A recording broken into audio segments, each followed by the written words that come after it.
Everyone, today is Wednesday, October 22nd, 2025, and it is 5 p.m. I'd like to welcome you all to this meeting of the Bismarck Planning and Zoning Commission, and I will call the meeting to order and ask Sandra to call roll. Thank you. Commissioner Brian Bittner.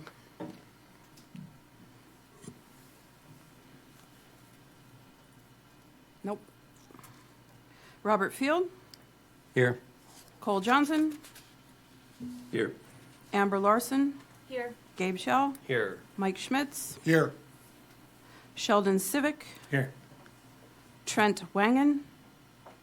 Paul Zent. Mike Schwartz. Thank you. Thank you. We'll move on to our first item in our agenda this evening, which is approval of the minutes from the September 24th, 2025 meeting. Commission. Yeah, I do have a correction to the minutes on page, 4 of 7 of the minutes, page 6 of the PDF. Noted that I said that the city owns property across 43rd Avenue Northeast and intends to have a fire station there in the future. I just want to clarify, I said across the street, but we didn't specify which street we were talking about, and it's not 43rd Avenue, it's Silvernagle Drive is the street that I was referring to. So if we just swap out 43rd Avenue Northeast for Silvernagle Drive, that would be my correction, and with that would move to approve. Silver. Okay, so that would be a motion to approve with that correction from Commissioner Schell. Second. Commissioner from Mayor Schmitz. Sandra, will you please call the roll? Commissioner Larson. Yes. Schell. Yes. Field. Yes. Schmitz. Yes. Civic. Yes. Cole Johnson. Yes. Thank you. Motion is approved. Next, we have our public comment period. This is a relatively new part of our agenda, but it is intended for public comment for any agenda item from the previous commission meeting or any agenda item on this commission meeting that it does not have its own public hearing. So there are 4 agenda items later on this evening, all of which have public hearings for those. So those would not be, this would not be the time for public hearing for those items. It would be for any other item on this agenda or the previous month's agenda. With that, I will open up the public comment period. Anyone wishing to address the commission this evening is welcome to step up to the podium.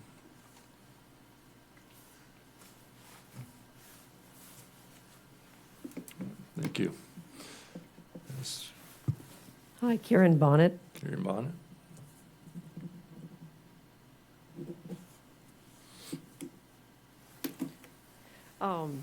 First, as long as you mentioned Silvernagle Drive, about a quarter mile north of 43rd Street on Silvernagle Drive, midway between Silvernagle and 66th, they've started to cut into a hill there, and there's a spring there that's a major source of water up and down that little area.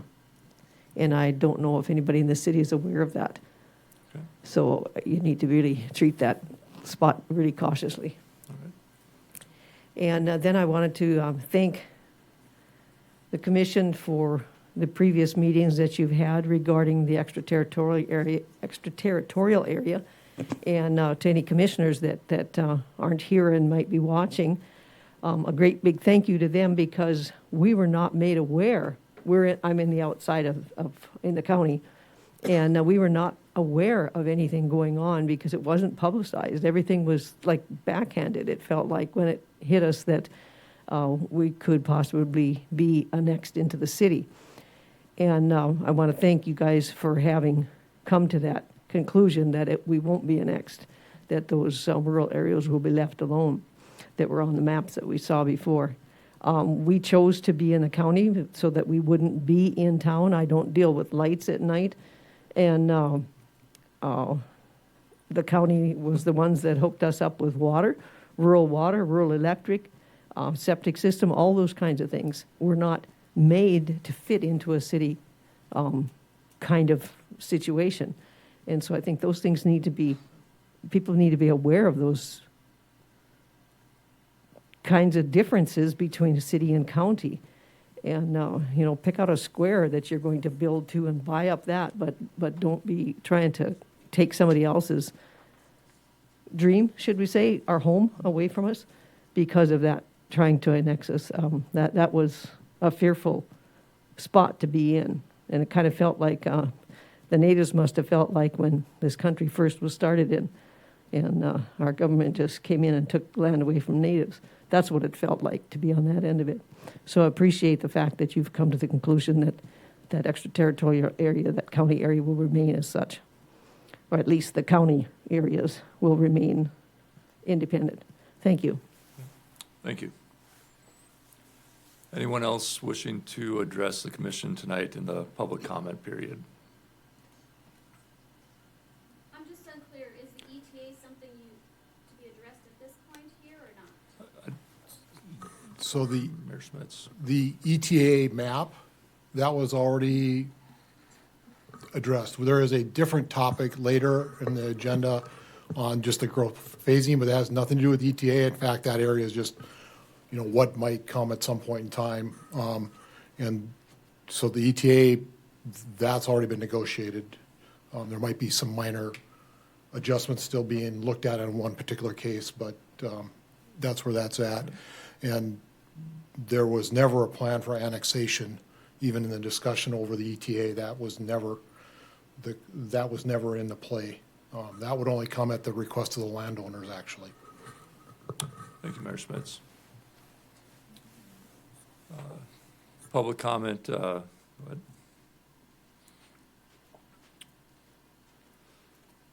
Thank you. All right. Can we please get your Commissioners. name, and then Phil, put your name on the sign in. My name is Wayne Martinezson.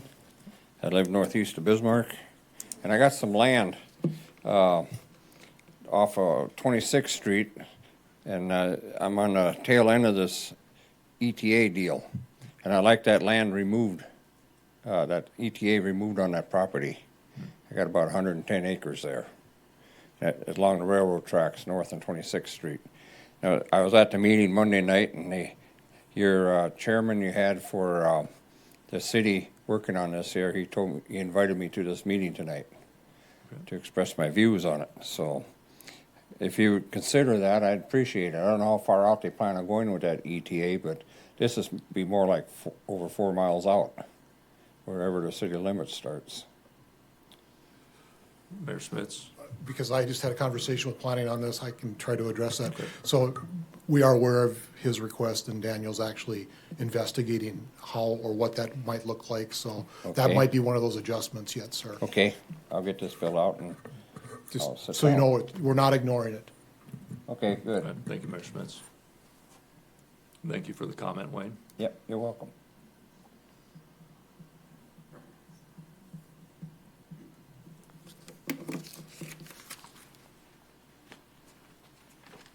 I think based on that, the question I have is appropriate. I'm sorry if it's not. My name's Tamara Unterseer. And I am one of the landowners with undeveloped property in the urban reserve area, which I know that the county approved, and I supported that. In fact, I own property both ends, and so I do appreciate the efforts that the county and city made to improve the ETA, but I am what I think has been termed the left behind.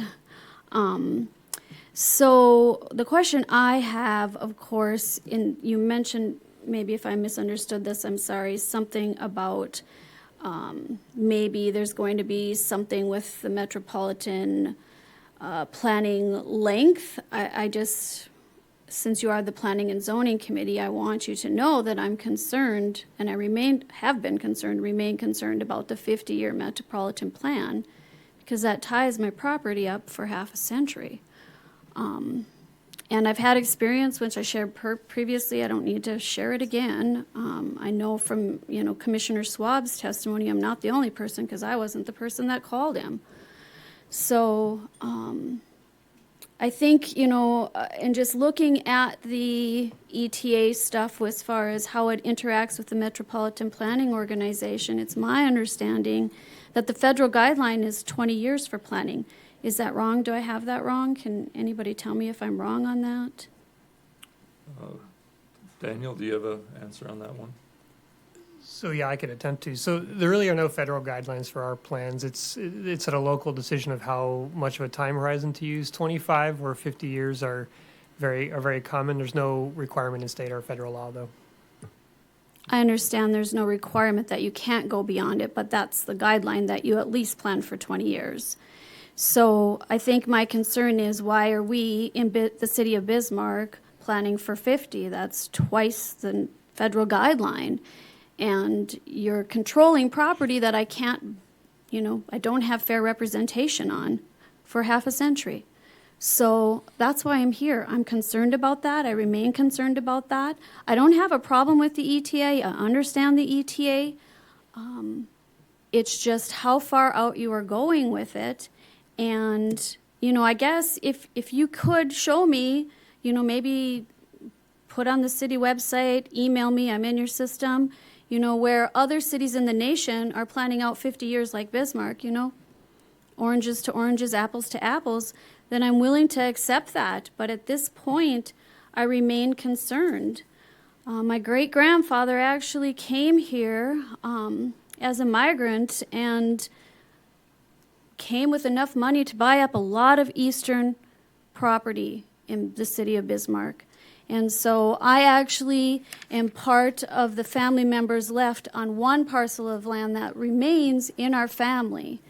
And we, as it appears others, have been, had roadblocks put in terms of developing that and being told you can't do anything with it because of the current metropolitan plan, only one house on 40 acres. So you could see maybe as a taxpayer why I might be concerned, and I don't know if this is the right place, but I at least wanted to voice that I would like more information on how that is the norm across the nation.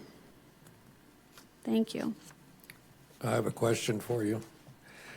So what do you want to do with your property that you're being told you can't do? Well, a family member went in and met with, years back already, with local department staff. And they asked all kinds of different options. And of course, water not being out there is one issue. But what I think really became where it felt really like a roadblock, I mean, we understand we're not going to pay for a lift station and get water out. We're not going to get the water out. But yeah, we're right across from where the county line came. So we were told, no, you can't access the county water line. And maybe that's true. I mean, it must be.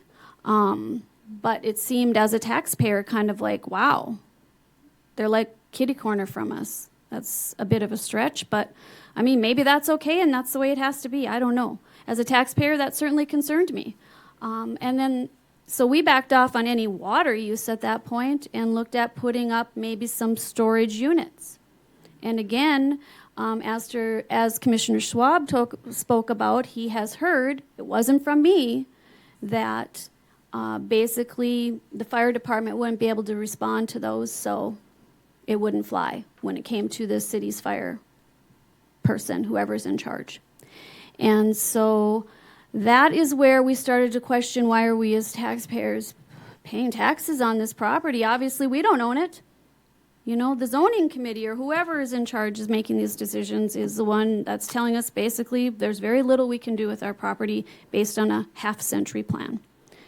And so, we backed off. We looked as a family at splitting the property, and we did do a split to some of the property. So now I own less than 20 acres, 19.25, I believe. And so there's nothing, and we knew when we split it, there's nothing according to current zoning that we can do with that. But for those of us who, wanted to have it more individualized, that worked. I think, that's the thing. Just if you can't even put a storage building on it, to rent out, what can you possibly do? And I don't understand there's rural fire. So maybe I'm just ignorant in that. So I just, my appeal is simple. I just want to make sure that this 50-year planning isn't an overreach according to national standards. And I want to make sure that, you know, eventually that the city or somebody works for the fair right to be represented and to vote, because I can't, I mean, 3-4 years ago when we bridged this, we had no outlet. There's nothing we could do about it. So we haven't done anything about it until I heard other stories. And a realtor told, it's not just what Commissioner Schwab said, a realtor directly told me that they use the fire marshal in this city to shut down any kind of development when they don't want you to develop your property. Something along those lines, not those exact words, but that the fire department's used. So, but isn't that rural fire out there? I would believe so. It's right, we have central power right on the property next to us. We're kitty corner across from the county building. Yeah, I don't get it. I really don't get it. I wasn't at that meeting. It was another family member, but there were two of them together, so, and they couldn't be here tonight, so that's what we've sat on for several years now. So are you rural residential or ag? I think it's different for what's in the MPO plan versus what's current. So, and Gabe can probably answer this better than I can, but the MPO is more about transportation, and it's not land development. Well, I'm talking about like the 50-year, like they had it all mapped out as far as, you know, what would be in what section of our property as far as. That would be probably our growth phasing plan, but go ahead, Gabe. The MPO is a whole different. Okay. Yeah, I'll just jump in. The federal government has requirements for the Metropolitan Planning Organization for the various transportation-related planning products that they produce. A lot of those will have a 20-year time horizon, 20 to 30-year time horizon.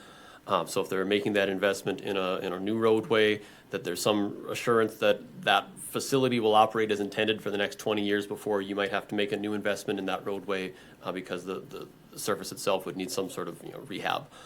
Where I want to stress is that when we make investments in other planning studies that eventually end up being an investment in a piece of infrastructure, we definitely look further out than 20 years. The service life for a new pipe, a new sewer main or water main is in the upwards of 100 years old. So the water mains that we're replacing this summer and previous summers were over 100 years old. So when we're thinking of infrastructure planning, we're looking further out than a 20-year time horizon, because we don't want to install a 12-inch pipe only to realize that we needed to have a 15-inch pipe or an 18-inch pipe. So we're trying to figure out exactly what are the uses that might be in a particular area that might contribute flow or need municipal facilities, and then try to come up with a plan that can serve those. So I will just say that is common across many other organizations when it comes into water and sewer master planning, looking further out than 20 years.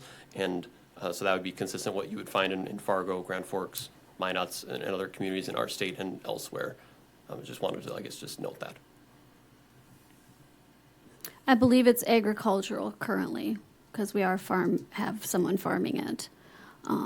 But that is not the growth phasing plan. There's a park and different things planned in the detailed plan. If that's what it's called, I don't know. So, yeah. So that's the situation. That's why I'm here. And I must not be the only person, since Commissioner Schwab also brought up the same issues. And as I said, I never called him. All right, thank you. Thank you for your comments. Anyone else for the general open public comment period? Okay, final call for public comment. And I'll now close the public comment period for tonight's meeting. And we will move on to the consent agenda. We have 2 items on our consent agenda tonight. Pebble Creek Edition, Block 9, Lot 33. This is a zoning map amendment, and staff recommends calling for a public hearing. Item B is rural accessory structure size. This is a zoning ordinance text amendment, and staff recommends also a call for a public hearing. What are the wishes of the commission? Move to call for the public hearings as presented. Move to call for public hearing as presented from Mayor Schmitz. Second through, we'll go to Commissioner Seevock. Any discussion, commissioners? Seeing none, Sandra, would you please call the roll? Commissioner Seevack, Yes. Field, Yes. Johnson, Yes. Larson, Yes. Shell, Yes. Schmitz. Yes. Thank you. Motion is approved. We'll move on to our regular agenda. The first item on our agenda is 4A, that is Miriam Industrial Park, 5th edition, and it is a minor subdivision final plat, and Isaac has the report for us. Yes, thank you, Vice Chair Johnson and Commissioners. This first regular agenda item for us tonight comes to us from Thomas Bettenhausen and MVVC Properties LLP, who request approval of a minor subdivision final plat titled Miriam Industrial Park 5th Edition. This project is located in northeast Bismarck, north of East Divide Avenue, south of Miriam Avenue, and on the east side of Commerce Drive, as you can see on the screens before you now. This project area consists of about 1.42 acres, and it is a replat of Auditor's Lots 1 and 2 of Lot A of Lot 4, Block 1, Miriam Industrial Park, 1st Edition. If we go to the next slide here, you'll see the area of the replat compared to the original plat there. This minor plat project is intended to adjust the lot line between the two existing parcels there right now and include some other easements for access and utilities to ensure that the commonly shared access point and parking area are a little more evenly distributed between the two properties. So in effect, the area will remain 2 lots in 1 block, just kind of shifting some lines around. The property is located entirely within an MA industrial zoning district, which is not being requested to change. The adjacent uses include some offices and industrial services kind of to the south and west primarily, and then to the east and north there are some RV sales and outdoor storage related to the RV sales there. The plat area is identified as industrial in the future land use plan, which are generally described as centers of research, production, and distribution. The public was notified of this request via publications in the Bismarck Tribune on October 10th and 17th, and 16 postcards were mailed to owners of nearby properties on October 10th, 2025 as well. Additionally, a physical sign was placed at the project area, providing some information on the public hearing, and this was placed in a publicly accessible spot at the project location on October 7th, 2025. To the best of my knowledge, staff has not received any formal inquiries or public comments regarding this request. And as a cumulative result of all the findings contained in the staff reports before you, the City of Bismarck staff find that the proposed minor subdivision final plat would not adversely impact public health, safety, and general welfare, and that it is generally consistent with the comprehensive plan, Bismarck Code of Ordinances, and relevant state law. Therefore, staff recommends approval of the minor subdivision final plat titled Miriam Industrial Park 5th Edition. Does the commission have any questions for me at this time? Any questions for Isaac tonight, commissioners? Seeing none, thank you, Isaac. All right, thank you. This is a public hearing, so I'll open up the public hearing for this agenda item. Is either the representative or the requester here? Thank you, Chair. Landon Neimiller with Swinson-Hagen Engineering, representing the applicant here. Yeah, this is just one of those pieces in town that has been broken up multiple times, so it's an auditor's lot of an auditor's lot, getting a little messy. The owners wanted to put that lot line kind of down the middle of the driveway, make it a little bit more equitable share between the two parcels. So we're here with the minor plat tonight to request that. Can answer any questions if you have them, though. Commissioners, any questions for Landon? Commissioner Schell. Landon, can you speak to the 20-foot sanitary sewer easement that's also encumbering alongside with that access easement and how that's used? Sure, thanks, Commissioner Shell. Yeah, so there is an existing sewer line in the property right now. You know, there's 2 buildings and there's concrete right now. We did get a copy of the site plan from city staff, and it appears that the sewer service comes in right around the middle area where we're putting that new lot line, and then breaks off into 2 different sections. So we have the easement on top of that to handle any areas if somebody needs to come in and do any repairs or anything like that. They have the ability to do so. Okay, thank you, Landon. Thank you. Any other questions, commissioners? Okay, thank you, Landon. Thank you. The podium is open for anyone else that would like to address this agenda item. Not seeing or hearing any, I'm going to close the public hearing for this agenda item. Isaac, any additional comments? No additional comments. Thank you. Okay, the staff recommendation is to approve. What are the wishes of the commission? We'll move to approve the minor plat. Motion to approve from Commissioner Larson, Second. second from Mayor Schmitz. Any discussion, commissioners? Seeing none, Sandra, would you please call the roll? Commissioner Civic, Yes. Shell, Yes. Schmitz, Yes. Field, Yes. Larson, Yes. Vice Chair Johnson. Yes, the motion is approved. Moving on to item 4B on a regular agenda. It is parts of Riverview Edition and Mackenzie Edition Plan Unit Development Amendment, and Lauren has the report for us. Good evening, Vice Chair Johnson and Commissioners. St. Mary's Sisters are requesting approval of a planned unit development amendment on lots 5 and 6, Block 1, Riverview Edition, and Lot 7 and the east 75 feet of lots 8 through 12, Block 28, Mackenzie's Edition. As you can see on the screen before you, the project area is 29,175 square feet and is located in west central Bismarck, west of North Washington Street, between West Avenue A and West Rosser Avenue, along the east side of Raymond Street. The project area is surrounded by a mix of residential and religious institutional uses. The property has been identified as urban neighborhood in the future land use plan, which are areas identified for quiet enjoyment of home life. The proposed PUD amendment would increase the maximum allowable height from 40 feet to 55 feet for the principal structure. Changes to the previous concept design, including a more efficient layout of the interior and a larger chapel space, have prompted the proposed change.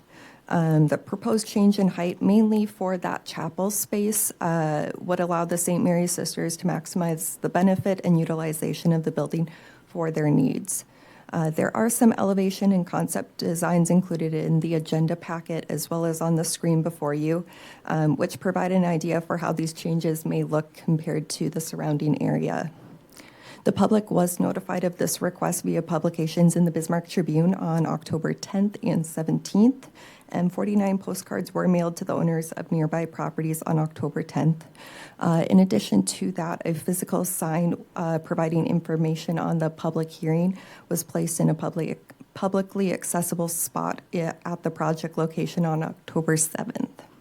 Staff have received several comments regarding this request. Staff did receive one phone call asking for clarification on the request, but it was neither for or against the project. 5 additional written comments were received, which were forwarded to the Commission prior to this meeting, all of which express support for the proposed request. The request was evaluated according to standards contained within the Comprehensive Plan, Code of Ordinances, and relevant state law. As a result of those findings contained within the staff report, City of Bismarck staff find that the planned unit development amendment would not adversely impact the public health, safety, and general welfare. Therefore, staff recommends approval of the planned unit development amendment on lots 5 and 6, Block 1, Riverview Edition, and Lot 7, and the east 75 feet of lots 8 through 12, Block 28, Mackenzie's Edition. Do you have any questions? Commissioners, questions for Lauren? Commissioner Shell. Lauren, just a question maybe just on confirming how we measure that 55 foot. Can you just explain from what elements are included, whether it's maybe just I'll stop with my question there. Great question, Commissioner Shell, Chair Commissioners. So the measurement of that 55 feet, if you can scroll back to one of those elevation drawings, if you could, Daniel. As you can see, there's a bit of a topographical distance here between the southern and northern portions of this area. Typically, when we're measuring, it's the average of that bottom area, and then it's measured to the mean of the peak. So it's not that full 55 on the bottom. It's a component of both there. Thank you. Thanks. Any additional questions? Seeing none, thank you. Thank you. I will open up the public hearing for this agenda item. Is either the requester or representative here to address this item? Hello? Hello, good Could evening. you please put your name on the log and, is there a There's no log still there? paper. The pen. Seems like someone walked off with our log. It's all good. Okay. New log, that's great, even better. Okay, thank you. So my name is Mother Mary Joseph. Thank you for your patience with this basically reshaping of the house. Mainly it tied down to the fire code and different things like that. And then precast walls and all that combined together. And then I didn't want it to look like a prison. So you add some beauty to it. But also there's a beautiful chapel inside, and that will bring great, it'll benefit the neighborhood. So anyway, that's all. I don't know if you have any questions for me before. Commissioners, any questions? Okay, thank you. Okay. The podium is open for anyone else that would like to address this agenda item. Okay, not seeing any, I will close the public hearing. Lauren, any additional comments from staff? No additional comments at this time. Okay, thank you. The recommendation from staff is to approve. What are the wishes of the commission? Make a motion to approve. Motion to approve from Commissioner Sivak, Second. second from Mayor Schmitz. Any discussion, commissioners? Commissioner Shell? Just maybe for the public and others, because this is a PUD, this height restriction really applies to what this convent will look like. And if this, 100 years from now, if there's no longer a convent and some other structure is there would likely be a zoning change that would happen anyway. So I think it's a good fit for what that structure wants to do. And we have the confirmation that it's going to stay something that will look like that for the foreseeable future. Okay, thank you, Commissioner Shell. Any additional comments? Seeing none, Sandra, would you please call the roll? Commissioner Field, Yes. Schmitz, Yes. Larson, Yes. Shell, Yes. Civic, Yes. Vice Chair Johnson. Yes, the motion is approved. Moving on to item 4C, we have Hay Creek Township, east half of section South 25. I'm not used to reading these. It's a special use permit, and staff recommends approval. So Jenny. Thank you. Thank you. Vice Chairman Johnson, Commissioners, Lonnie Barth requests approval of a special use permit to increase the allowable area of accessory structures to 15,000 square feet at his property, 2825 River Road. The request is located west of Bismarck between I-94 and Wilderness Cove Road along the west side of River Road and consists of 71.2 acres. The property is zoned agriculture and is currently outside of our urban service area boundary. Again, it's 71.2 acres. As such, it meets the criteria outlined in the zoning ordinance for accessory buildings up to 15,000 square feet with approval of a special use permit. The applicant also, I should note, has submitted a building permit to move in a manufactured home to the property to live in while the home is being constructed. So the accessory building is accessory to a principal building or the residence. Adjacent land uses include rural residential and agricultural uses to the north, Pioneer Park to the south, agriculture to the west, and rural residential office uses, Ducks Unlimited, I believe, to the east across River Road. Hay Creek Township was notified of this request on October 14th, and they did submit a resolution in favor of it. I believe that was delivered to you prior to the evening. The public was notified of this request. A notice was published in the Tribune on October 10th and 17th, and 15 postcards were mailed to the owners of nearby properties on October 10th. Additionally, we placed a sign providing information on site right near the driveway, which you can't see on that, image, but that's okay. We have placed that sign out on October 7th, and to my knowledge, we have not received any inquiries regarding this request. The request was evaluated according to the standards contained within our comprehensive plan, code of ordinances, and state law. And as a result of all the findings contained in your staff report, staff find that the proposed special use permit would not adversely impact the public health, safety, and general welfare, is consistent with our comprehensive plan, code of ordinances, and state law. Therefore, staff recommends approval of the special use permit to increase the allowable area of accessory structures to 15,000 square feet on Auditor's Lot S3 in the east half of Section 25, Hay Creek Township. Do you have questions? Commissioners, questions for Jenny? See none, thank you. Thank you. I will open up the public hearing for this agenda item. Is either the requester or representative here to address this item? Seeing none, is there anyone else in the here today that would like to address this agenda item? Okay, not seeing any, so we'll close the public hearing. Jenny, any additional comments? No, not at this time. Thank you. Okay, thank you. So staff recommendation is to approve. What are the wishes of the commission? Move to approve as presented. Move to approve from Mayor Schmitz. And second that. Second from Commissioner Field. Any discussion, commissioners? Seeing none, Sandra, will you please call the roll? Commissioner Larson, Yes. Sivak, Yes. Field, Yes. Shell, Yes. Schmitz, Yes. Vice Chair Johnson. Yes, the motion is approved. Moving on to item 4D, 2025 amendments to the growth phasing plan. This is a plan amendment, and Daniel has the report for us. Good evening, Vice Chair Johnson, Commissioners. If you'd let me get myself situated, I will share my screen from here. One moment.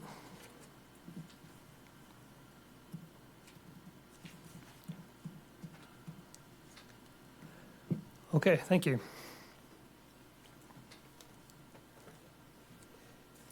Okay, the Planning Department is requesting revisions to the 2025, to the growth phasing plan in the comprehensive plan for 2025. This is an annual tradition. We dust this plan off every year. We are a growing community. We're changing in many ways, annexing over 100 acres of property every year. And so it's beneficial to look at the changes over the last year and evaluate these areas we have in our plan and look for any potential changes necessary. So I'll go over some of the boundaries in the plan just as a refresher and then go over some of the changes for this year. The study area or the ETA, the current ETA is the outer boundary of this plan, and you can see the existing city limits on here as well. And then we have the urban service area, and this is the area that we would anticipate annexing and urbanizing within 25 years. So this is you could call it a midterm growth plan. And that's broken up into two areas, priority and expansion. The priority areas, we really already have the sewer trunk lines, the water lines, the roads are right there, and so they're the easiest to develop. Many are already surrounded by city limits on at least 3 sides. So these are dedicated as priority areas that we would anticipate in the near future. Beyond that, we call urban service area expansion, the outer areas, which will require some investment in terms of infrastructure before any development is necessary or able to occur. And those are a little bit further out in terms of development timelines. And then beyond that, and this is our 25 to 50-year time horizon, we have an area that's called Urban Reserve, and those are a little bit further out. Maybe I'll speak to that 50-year time horizon since that question did come up, and it is a debate that has occurred.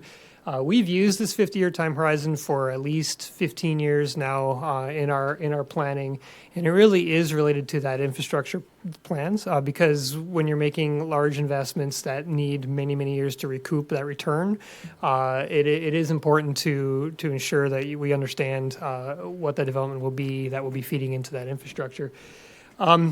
outside of 25 years, it's understood that we don't know exactly what it'll look like. And so I think that's why we've shown it as a gray area. We haven't assigned specific land use categories once it gets beyond the 25 years. But the urban reserve is really intended to ensure that this will be part of the city. It will be utilizing the city infrastructure that is being invested in. So, and then we do have an airport buffer area that that is new. However, this area was previously urban reserve or in the Apple Creek floodway. But it's there just to indicate that the city has an interest in preserving the area around the airport for operational reasons. Even if urban development may not be anticipated there, so rural development could occur, and the airport would be able to weigh in on that and make sure it meets their standards. I'll go over a couple of changes. And one is just, it's throughout the entirety of the growth phasing plan, but I just highlighted one example just to show what it looks like. We did square off a lot of the current boundaries between urban reserve and outside of the urban reserve areas. And that's because this area has been used by the Burleigh County Commission and the city commissions for negotiation over their joint powers agreement on the extraterritorial area.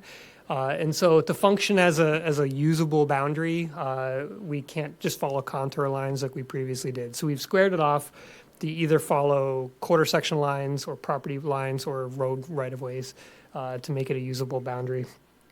So that happens throughout the entirety of the growth phasing plan. There is a change along River Road. This area was previously outside of the urban service area boundary and urban reserve.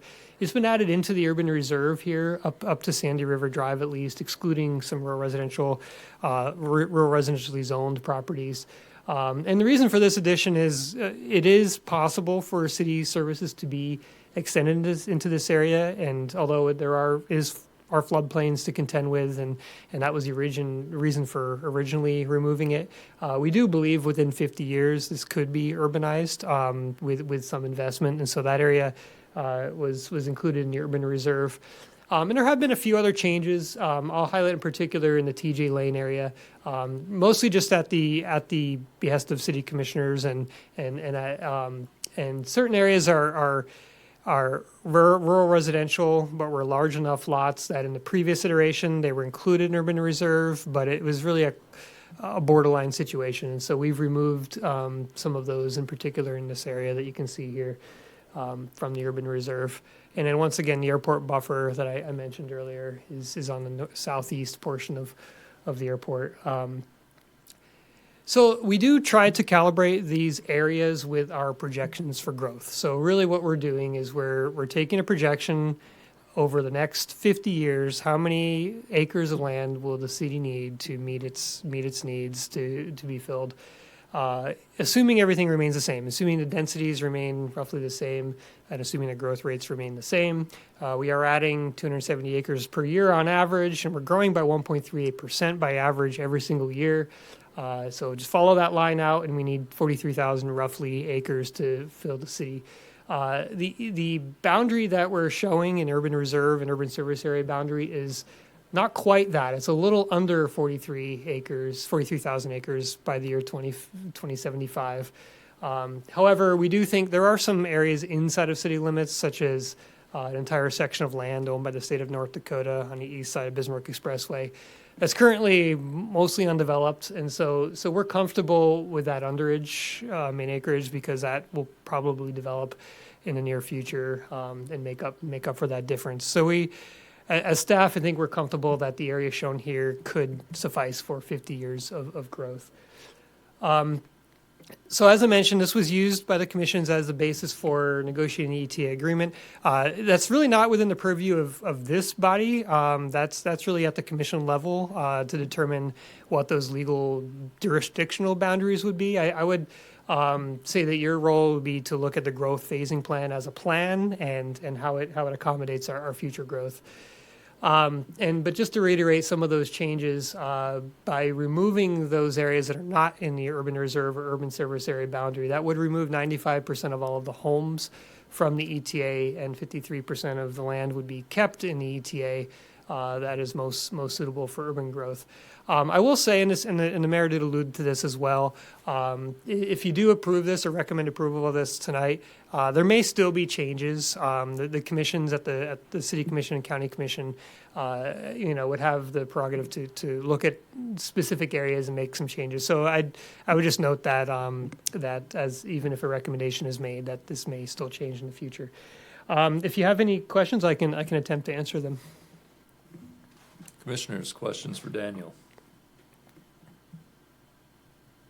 Seeing none, thank you, Daniel. This is a public hearing, so I'll open up the public hearing, and the podium is open for anyone who would wish to address this agenda item.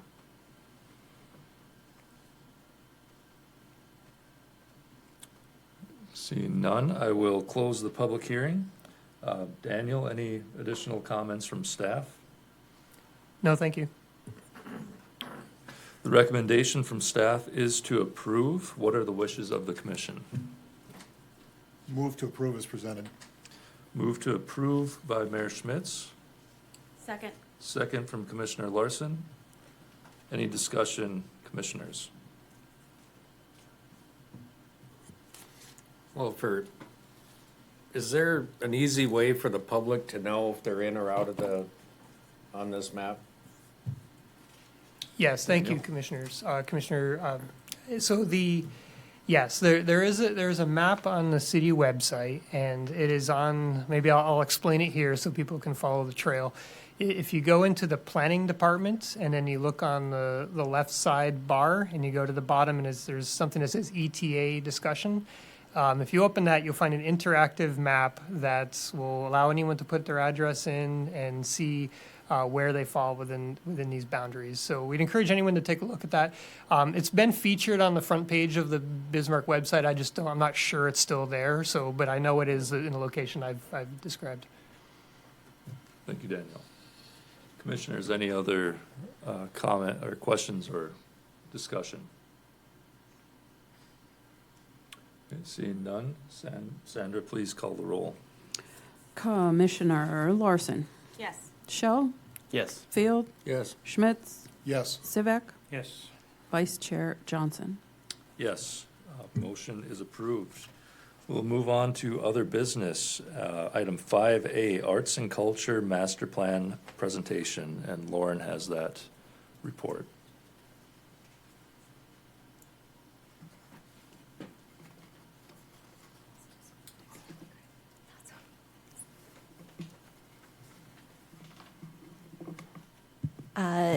Thank you, and good evening, Vice Chair and Commissioners. Thank you for letting me speak to you tonight on the Bismarck Arts and Culture Master Plan. So I'm here tonight to provide a brief overview of this Arts and Culture Master Plan draft, and we'll ask for any final input this commission may have on it. So I've presented to several other boards within the past week.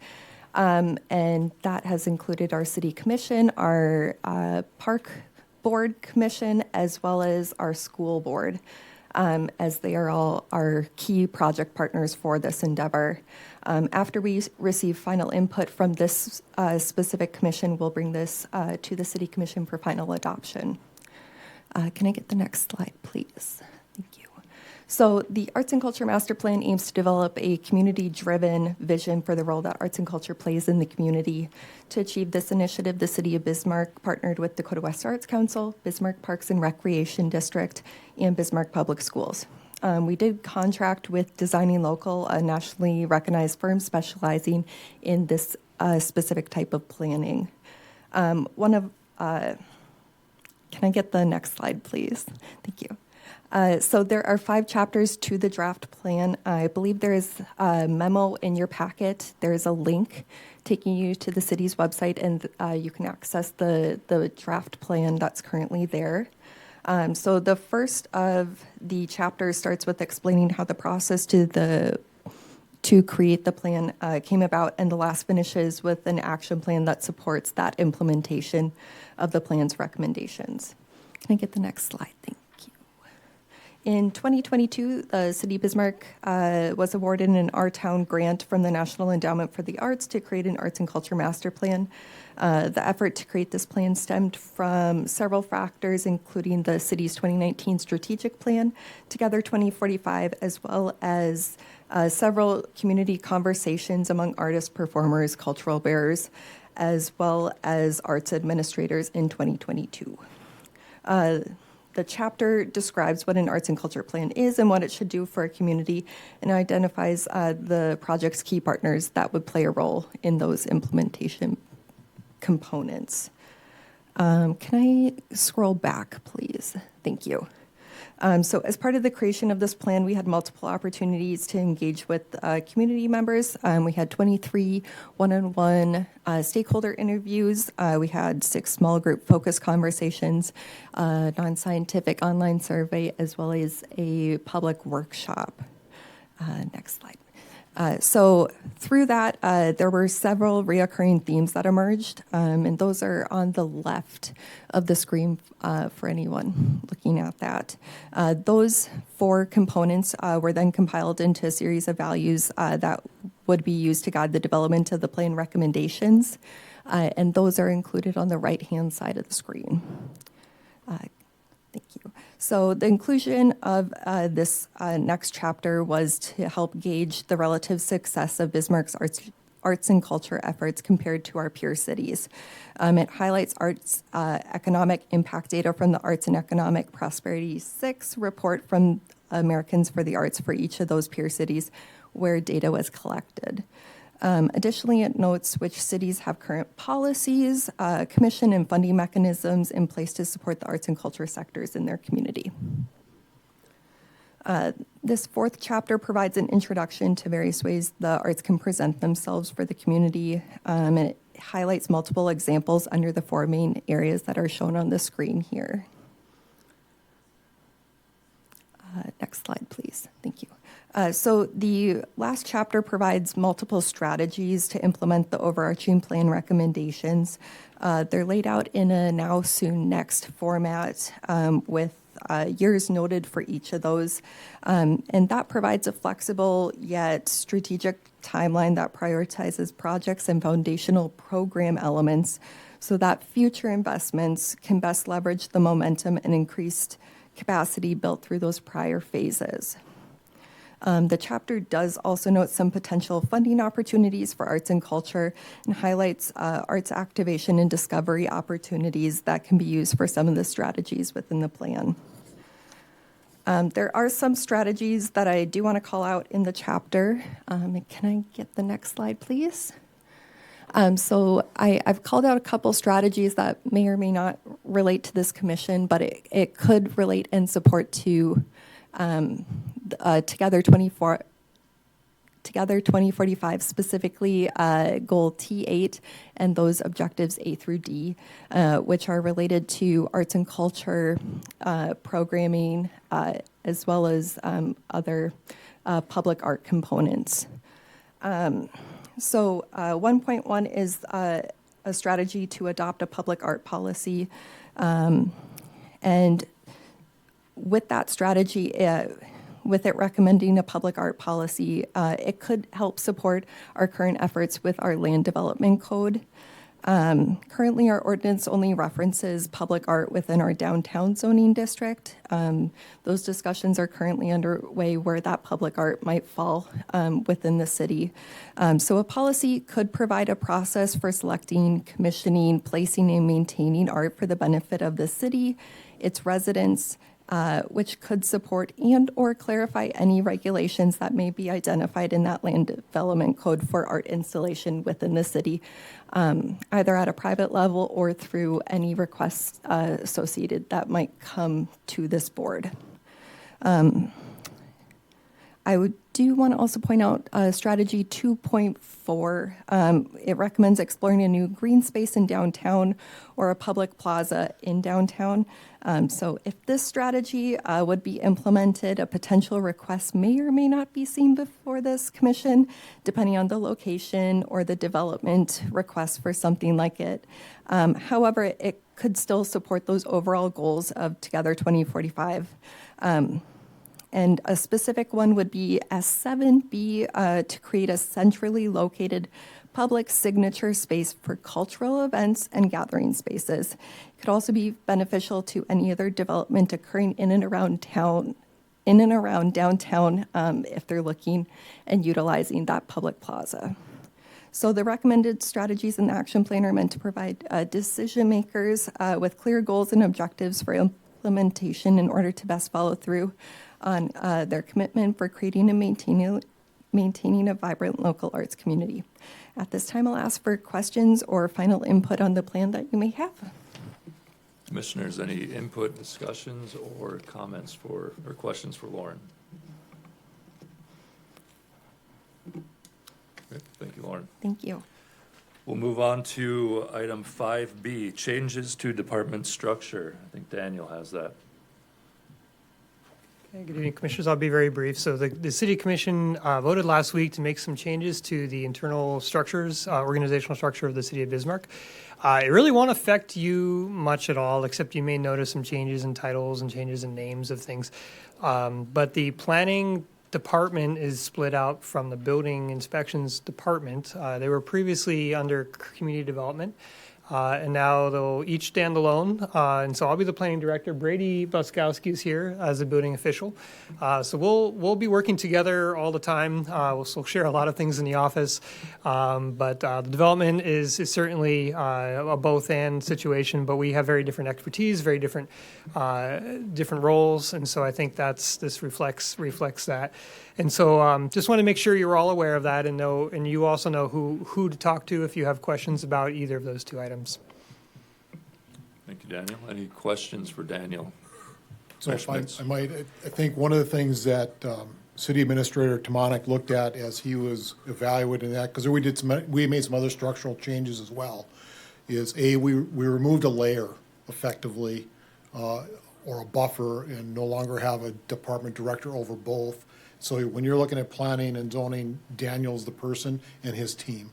Or if it's building inspections and permitting, it's Brady and his team.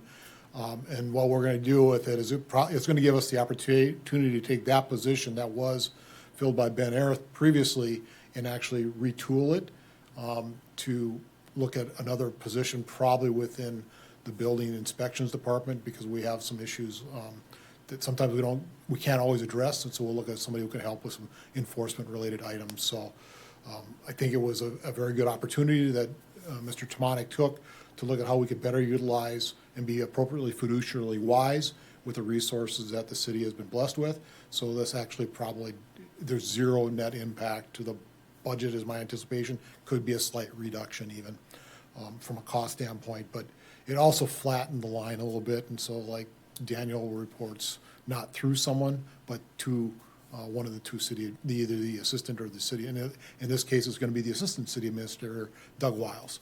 Same with Brady.